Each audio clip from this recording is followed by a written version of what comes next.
Funding for this program was provided in part by the Corporation for Public Broadcasting and by the financial support of viewers like you.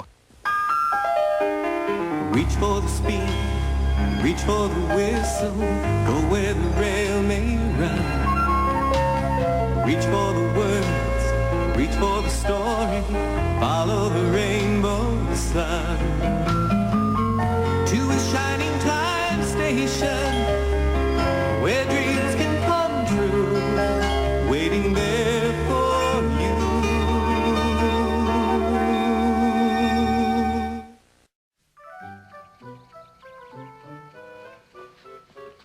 Hi, Mr. Conductor. What you doing? Trying to make these flowers disappear? No, I'm trying to make those bees disappear. What bees? Those bees. This powder is called forgetting dust. It's kind of a memory eraser. It makes you forget who you are for a while.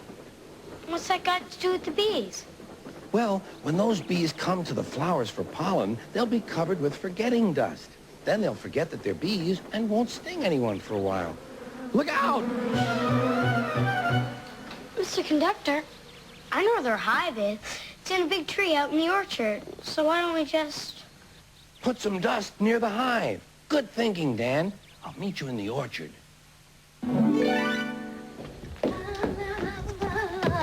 Try to remember. Look at these. Ah. Oh. Oh. Oh. Oh. Oh. Where am I? What? Who am I? Where? Oh. Oh. Oh. Oh. One. Two. Oh, excuse me, sir. Who are you? Three. I'm fine. How are you? No. Oh, who are you? Who am I? Where are we? I'm sorry, but I don't remember anything. Oh, excuse me, ma'am. Ma'am? Is that my name? Is it ma'am? Oh, I don't really know. Can you tell me if the Rainbow Sun is on schedule? The rainbow what? You know, the train. Well, this is a train station, isn't it? It is? Listen, pal, the train, the express is running, it's right on time. It'll be here in about 4 minutes. Oh, okay, thank you. You're welcome. How did you know that? How did I know that? I looked at the board, I looked at the clock, and then Oh. Hey. Are you kidding? No, I'm not kidding. My name is ma'am. Now, let me get this straight. You don't know who you are, and you don't know who I am? No, I'm sorry. What did you say your name was?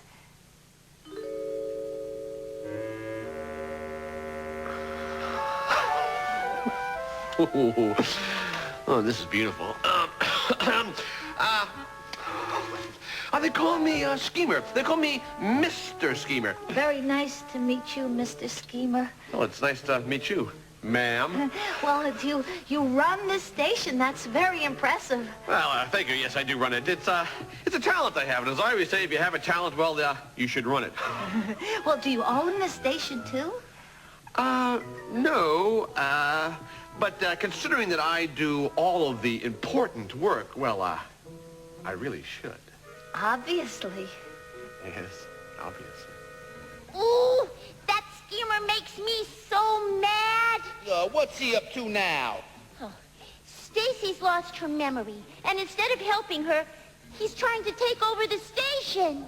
Yeah, that's really rotten. But look on the bright side, Dee Dee. Like what? Well, think how much trouble he's going to be in when Stacy gets her memory back. Yeah. Yeah. Oh, thank you for everything, Mr. Schemer, but I have to go because I have to try to find someone to help me to remember. Whoa, Miss Jones.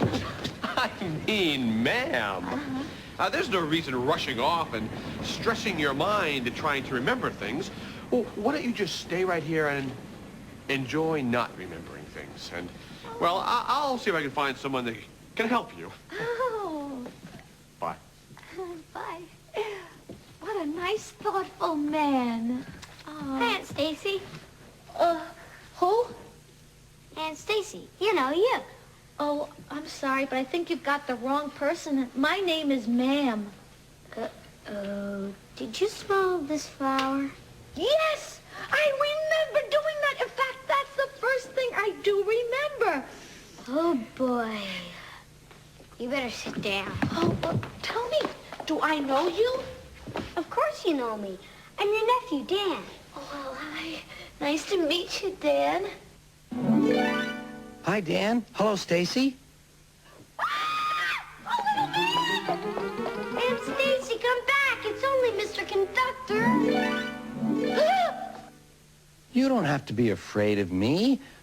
My name is Mr. Conductor, and I've known you since you were Dan's age.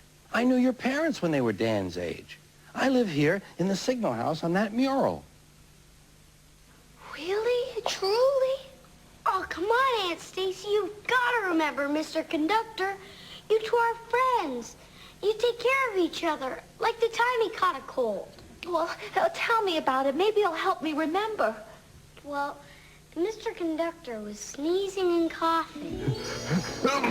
Oh, Mr. Conductor, you're not pretending to be sick like James. You're really getting a cold. I don't think you should be going anywhere, especially not to the South Pole. It's so cold there, and look, you're hardly dressed for it. Please don't worry about me. So you can take care of yourself, like Little Sneezer? And who, may I ask, is Little Sneezer? Have you ever seen one of these? It's a pop-up book. When you open it, something unfolds in the middle. Ooh. Stacy, I have an idea. Why don't you tell the story, and I'll supply the pictures? Well, that's a good idea, Mr. Conductor, but you'll have to listen very carefully, because this is a story about catching a cold and what happened to Little Sneezer, because he thought he could take care of himself. He was the toughest kid in these here parts. He was the master of all martial arts. His hands were fast, his feet were quick. There wasn't a kid he couldn't lick. He was one tough dude, but please take note. He refused to button his overcoat, or wear a hat when the wind blew cold, or put on galoshes when he was told, "That sissy stuff, it ain't for me. I wear what I want. I gotta be free." So off he trot into all sorts of weather, the front of his clothes rarely coming together. Stomping through puddles, he scared half the town. But there are some little dudes who he couldn't put down. They're smaller than ticks or flies or worms. They're mean, they're evil, they're nasty, they're germs. Just looking for kids with an unbuttoned coat to climb up their chest and jump down their throat. The more and more they come marching in with a slam to the head and a wham to the chin. They knocked him down, they laid him low, and soon he had no strength to go. The only running he was able to do was from his nose unto his shoes. They squeezed his neck, they clouded his head, and threw him back upon his bed. But how did he take it? I leave it to you. With nose of red and hands of blue, he went, ka-chee, ka-choo. So what if I got a whatty nose? I still ain't wearing all them clothes. I think it's time I told you about Thomas the Tank Engine. Thomas is a tank engine who lives at a big station on the island of Sodor. He's a cheeky little engine with 6 small wheels, a short stumpy funnel, a short stumpy boiler, and a short stumpy dome.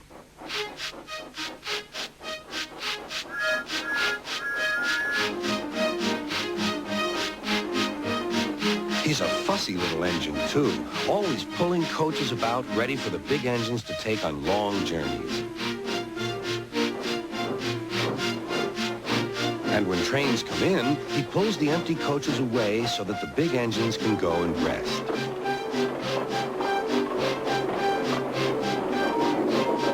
Thomas thinks no engine works as hard as he does. He loves playing tricks on them, including Gordon, the biggest and proudest engine of all. Thomas likes to tease Gordon with his whistle. "Wake up, lazy bones. Why don't you work hard like me?"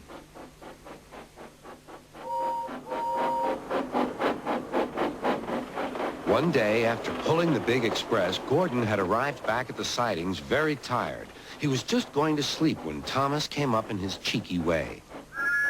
Wake up, lazy bones. Do some hard work for a change. You can't catch me. And off he ran, laughing. Instead of going to sleep again, Gordon thought how he could get back at Thomas.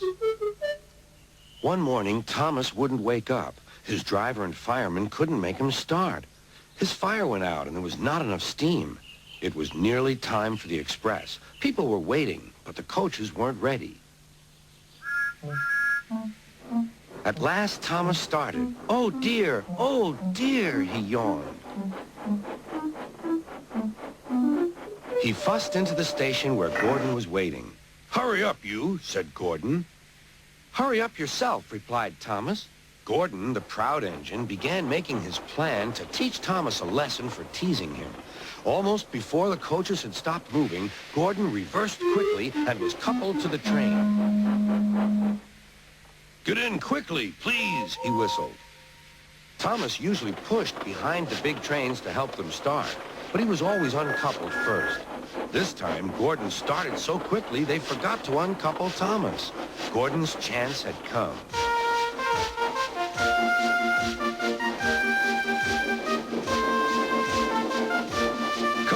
Come on, puffed Gordon to the coaches. The train went faster and faster. Too fast for Thomas. He wanted to stop, but he couldn't. Beep, beep. Stop, stop. Hurry, hurry, hurry, laughed Gordon. You can't get away, laughed the coaches. Poor Thomas was going faster than he had ever gone before. He was out of breath and his wheels hurt him, but he had to go on. I shall never be the same again, he thought sadly. My wheels will be quite worn out.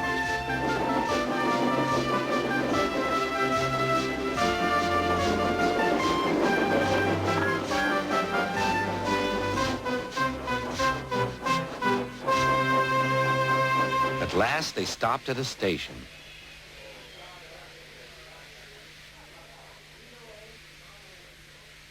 Thomas was uncoupled and he felt very silly and exhausted. Next, he went onto a turntable thinking of everyone laughing at him.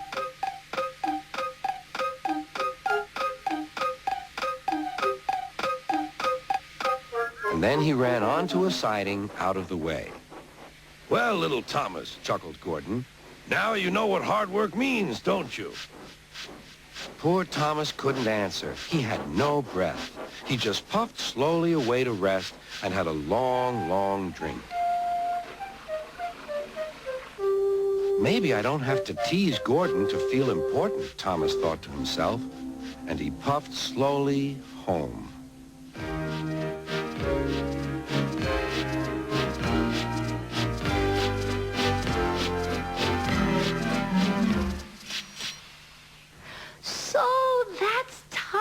And he lives on the island of Sodor. Right. And this is Shining Time Station. Right. And what's this over here? Oh, this is the arcade. Schemer's arcade. Oh, Mr. Schemer, you mean. I think I met him. He's a very responsible and hard-working man. That doesn't sound like Schemer, Aunt Stacy. He hardly ever works unless he's working on some crazy plan of his. What kind of crazy plan? Well, like the time he brought in a robot to help him out, and everything went wrong. Schemer was trying to sell things to some tourists, but the robot gave everything away. What happened to the robot? Schemer gave him away to Barton Winslow, so the robot would work in Mr. Winslow's general store. Well, that doesn't sound like the schemer that I met. The man I met was very kind and thoughtful and considerate. You really have lost your memory, haven't you? Who works here? You do. This is where you sell train tickets and give directions and... And you keep the train schedules up to date and help people. I do? I mean, I help people? Oh, I'll say, why, you even saved Mr. J.B. King's life. He runs this entire railroad. I did? How? You sure did. In a big storm. What storm? Stacy, do something. Okay, we need a signal. Something bright that the engineer will see. Something bright that the engineer will see. Something bright that the engineer will see. That's it. That's perfect. He's sure to see this. But how? It's too dark. You'll have to go back out into the storm. It's too dangerous. And you'll get wet. Oh, see, the wind will keep the blanket waving and the lightning will light it up. We'll let the storm help us. Yes, and I'll need your help too, Billy. Come on, there's not much time. Okay, hurry up. Careful. Come on, kids, let's go see the action.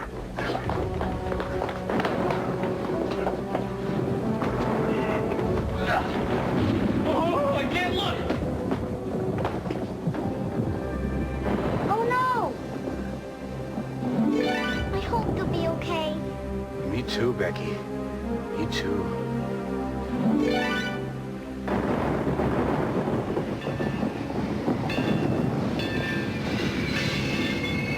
They did it! They did it! They stopped the train! Yeah! I knew we could do it. Yay, you saved the day! That was very exciting. Oh, I can't wait till I can remember it all again. Will it be soon? Certainly. This is just a temporary spell. I hope. And sleeping might help? It might. Well, then maybe I should try to take a little nap. Huh? Good idea. We'll leave you alone for a while.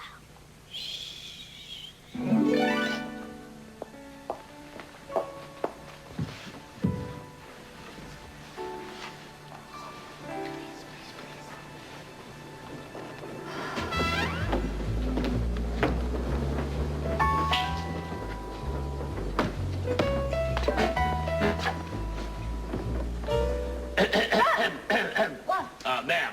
Yes. Yes. Can I help you? Yes, indeed, you can. I am the sole representative of the esteemed Mr. Schemer, whom I believe you have conversed with in a conversational way. Yes, but...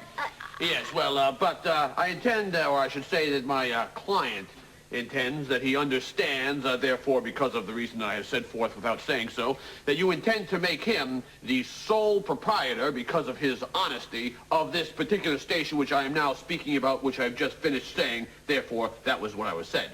Yes, but he said... No, I said... No, wait, I can't remember. Yeah, that's okay. It matters not. What I'd like you to do, though, is sign this deed, thereby saying what I just said, making it true in all its trueness. Very nice. And it is a pleasure doing business with you. Yeah. You're a classy gal.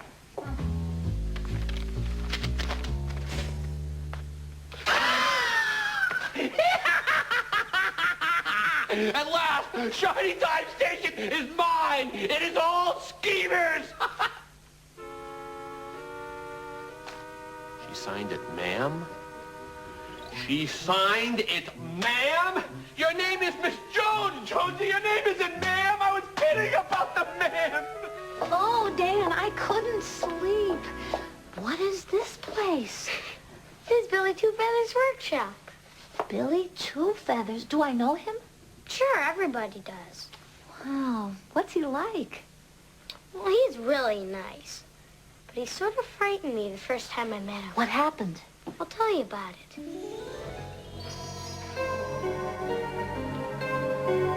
Hey, what are you doing in here? Billy? The only reason I came in here is because someone dared me to. Someone dared you to, huh? Well, you know, a guy can get into an awful lot of trouble taking dares.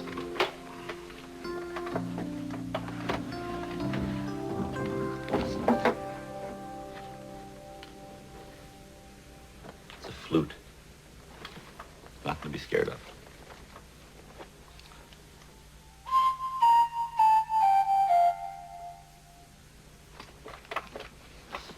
In my tribe, it's a tradition for a man to carve a flute to make up his own special song.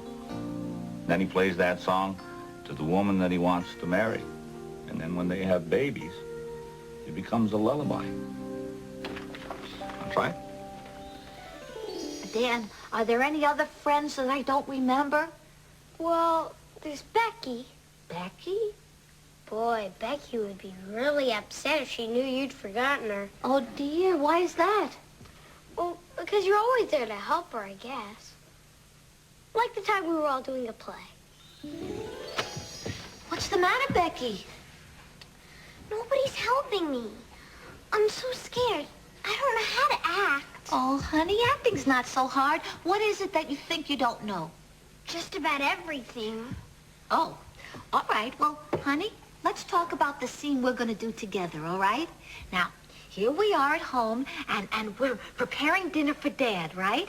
Okay, now he's been gone for a long time, so it's a very special dinner. So what would you be doing? I guess I'd be setting the table. Like this. Perfect. Here, we'll use a special dish, and I'll get something out of the icebox, okay? Ooh, Dad's coming home. Papa's coming home. Here, let's use the special napkins. See? That's perfect. When you pretend to be someone who lives a different life than you, that's acting. And then there's Kara. You must remember Kara. Oh, the name does sound familiar. Who is he? Kara is a girl. Let's see.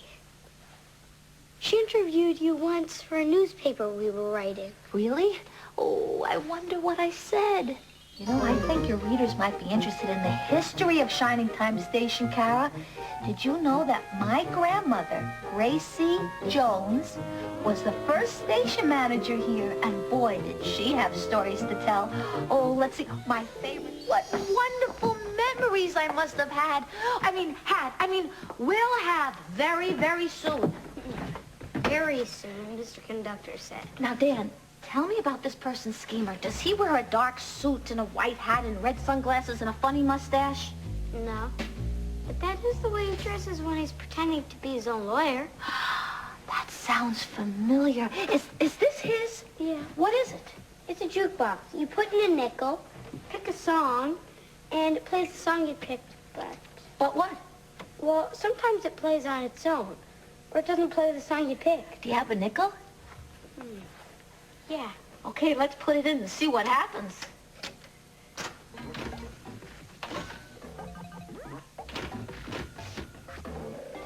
We've got to play something to help Stacy. Any ideas?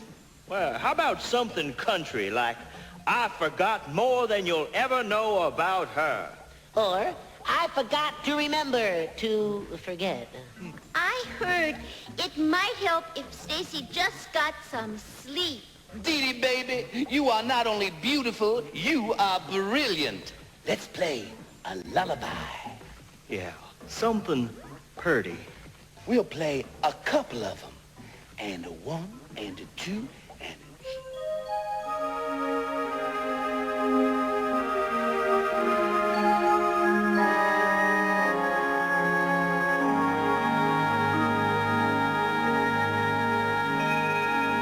Sleep, my child, and peace attend thee all through the night. Guardian angels, God will send thee all through the night. Soft the drowsy hours are creeping, hill and vale in slumber steeping. I, my loving vigil keeping all through the night.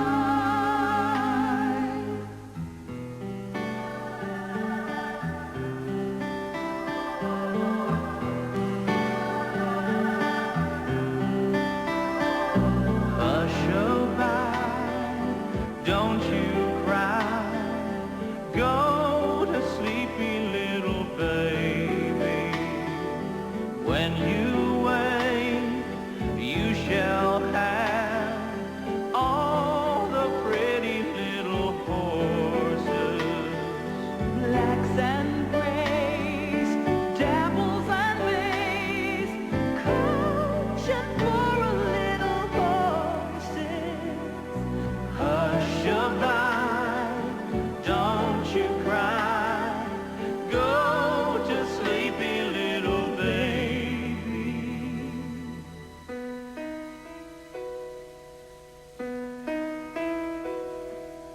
Golden slumbers kiss your eyes, smiles awake you when you rise.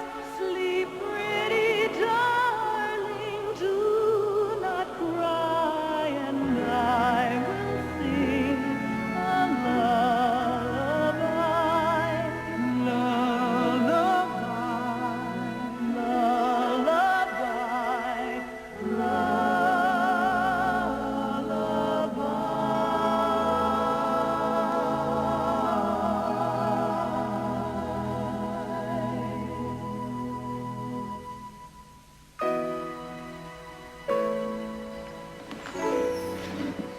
Oh, Dan.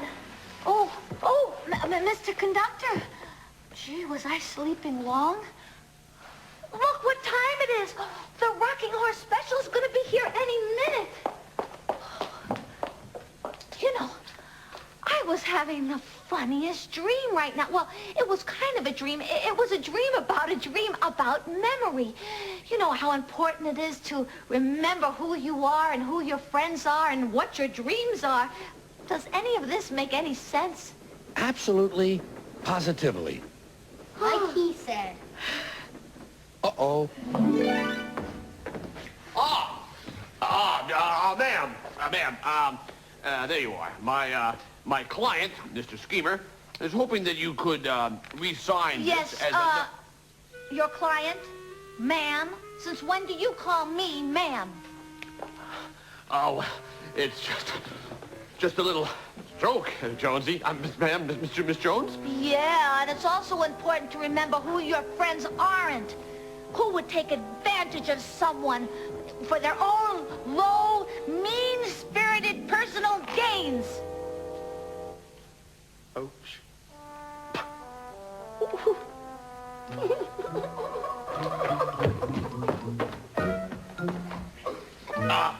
I take it that means you are declining my client's offer?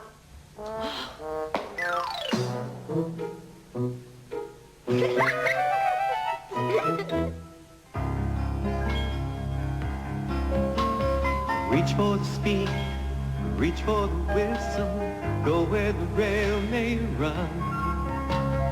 Reach for the words, reach for the story, follow the rainbow sun. To a shining time station, where dreams can come true, waiting there for you. So much to see, so far to travel, so much to learn to know. Friends by your side, hopes to hold on to, who knows how far you'll go. To a shining time station, where dreams can come true. Your own imagination waiting there for you. Funding for this program was provided in part by the Corporation for Public Broadcasting and by the financial support of viewers like you. This is PBS.